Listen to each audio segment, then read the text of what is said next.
Now, welcome to this video. Today we are going to look at what you need to know before giving out a drug. As a dispenser, as a pharmacist, just going to remind ourselves, and clients or patients can as well tap in, which is very important for them. What information you may forget, they may tell you that, Musawo, I have forgotten this one. Did you know about this? So it is important for both. So now, it's a summary of at least what you need to look at before you give out a drug, because a drug can turn out to be a poison if not properly managed. For example, if given in wrong doses, it can be a poison. You have to note that. So all the things we have to look at is age. Age is very important. Sometimes people consider weight, but in most of the pharmacies, age is paramount, because it doesn't need weighing, it doesn't need a lot of labor. Just ask the age, and it helps you, one, to know the dose that you are supposed to give someone. If it is a young person, if it is an adult, if it is anyone, but the age helps you to know the dose and which drug works in who. Get it? Then 2, sex. Sex is so important, in a sense that you need to know whether someone is a female or a male. I will not talk about the other sexes which came up later, but we need to know whether the person is a male or a female, because sometimes someone who comes to the counter to take the drug is not the person who is going to swallow the drug. So you need to know, is the person on the counter going to swallow the drug, or they are picking drugs for someone. If they are picking drugs for someone, is it a male or it is a female? If it is a female, why do you need to know whether it's a female or not? Are they pregnant or not? Because you may give out a drug which is not supposed to be taken by a pregnant person. You can take an example of if someone is having malaria, uncomplicated malaria, and you are giving out oral antimalarials. Most of the antimalarials are contraindicated in pregnancy. For example, in pregnant women, they are only supposed to take quinine unless it is not available, or someone can't take quinine, or for any reason. So sex is very important.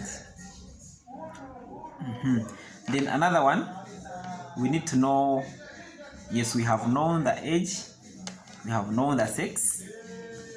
Now we need to know what is disturbing our client.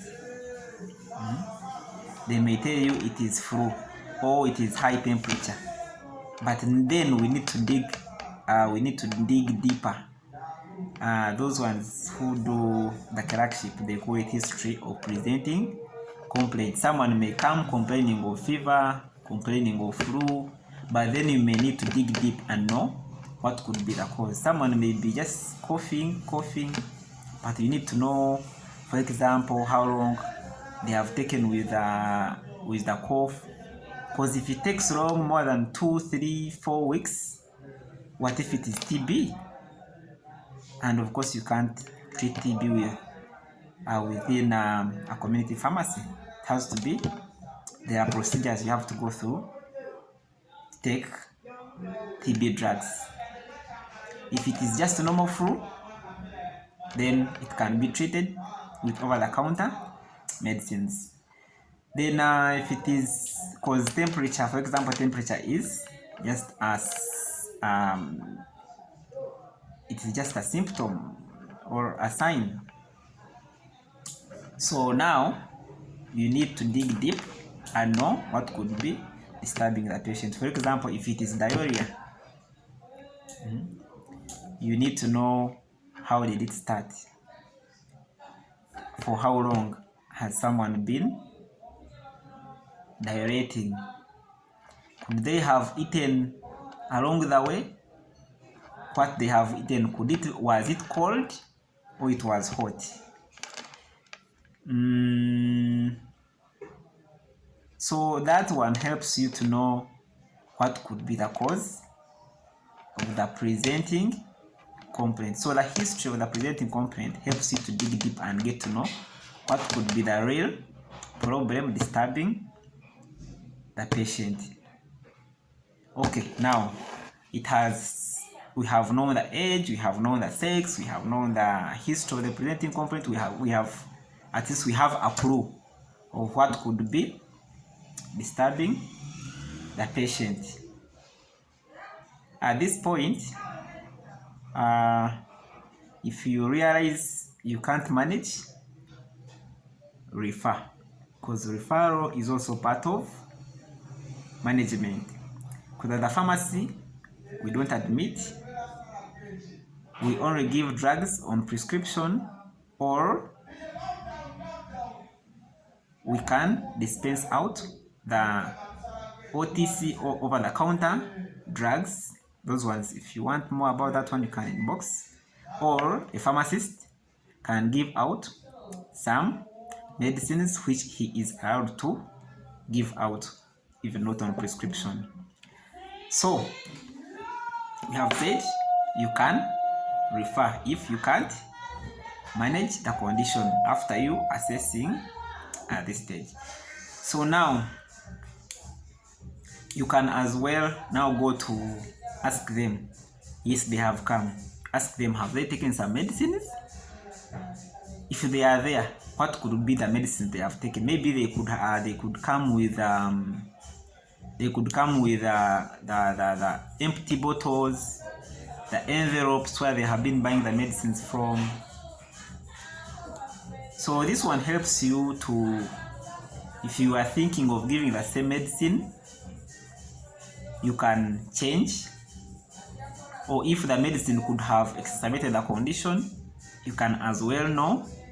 So it is very important to know where the person has taken medicines already or not.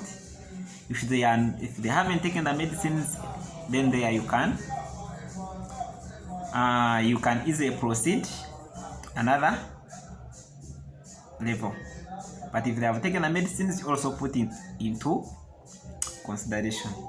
Now you have already known what you have already gotten a clue of what could be disturbing the patient. Now you have reached a level of giving out the medications. Now there are very many things here to consider. So all the above things have helped us to zero down to which drugs we are supposed to give. But these drugs different people can take different drugs. So what do we need to know about these drugs? For example, if it was a female pregnant, you know which drug to give. On top of that, of the drug you're supposed to give, ask whether this patient has ever taken this drug, whether they are allergic to this drug. You talk with them one-on-one. It needs some time though. Pharmacies, if it is a very busy pharmacy, it needs more workers so that they can increase time of interaction with the clients. Actually, this brings out, it shows that you know what you are doing. Because if you ask all these ones, it is very rare to give out a drug which will not work for the patient, because you have fully understood what the patient is going through and which drug specifically they should take. So drugs, you get to know which drug to give, whether the patient is allergic or not. Are they good at swallowing tablets or not? Can they take syrups or not? are they good at if they are not good at swallowing tablets, you can see you can get for them drugs which you do not need a lot of much frequency, like ampiclox is taken one after every 6 hours, so you can look for a drug which is taken with a highest frequency. If it is Panadol and someone doesn't like swallowing, can you give them an alternative? For example, you can give them Recto. If it is a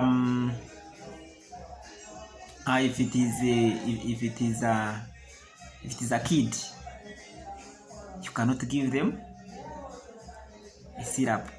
Sorry, you cannot give them tablets if they can't swallow them. You can give them a syrup. So here on drugs, it is easy for you to know, but after using all the above assessment, it's easier for you to know, should I give this form or this one?